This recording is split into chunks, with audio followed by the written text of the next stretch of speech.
مرکزی وزیر کانکنی کشن ریڈی نے معدنی شعبے کے تمام فریقین پر زور دیا ہے کہ وہ متحدہ طور پر کام کریں تاکہ اہم معدنیات میں خود مکتفی ہونے کا موقف حاصل کیا جا سکے۔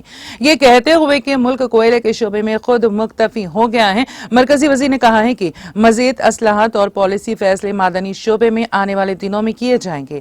انہوں نے حیدرآباد میں mineral exploration hackathon and critical minerals road show کا افتتاح انجام دیا۔ وزیر موصوف نے اس موقع پر اہم معدنیات سے متعلق دوسرے اور تیسرے ٹرینچ کے حراج کی ترجیحی بولی دہندگان کو کمپوزٹ پرمیشن لیٹرز حوالے کیا۔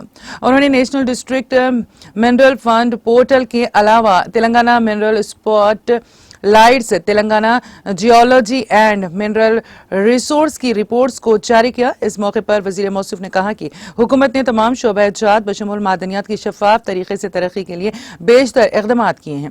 وزیر موصوف نے کہا ہے کہ مختلف شعبہ جات میں ملک کو خود مکتفی ہونے میں معدنیات کے شعبے نے اہم رول ادا کیا ہے۔ پہلی مرتبہ پرائیویٹ اداروں کی معدنیات کی کھوج میں حوصلہ افزائی کی جا رہی ہے۔ جی ایس آئی ڈاٹا کو ڈیجیٹلائز کرتے ہوئے تمام کے لیے مفت دستیاب کروایا گیا ہے۔ قابل عظیم بہار کے نائب وزیر اعلیٰ V K Sinha, joint secretary کانکنی ڈاکٹر وینا کماری اور director general G S I Janardan Prasad نے بھی خطاب کیا۔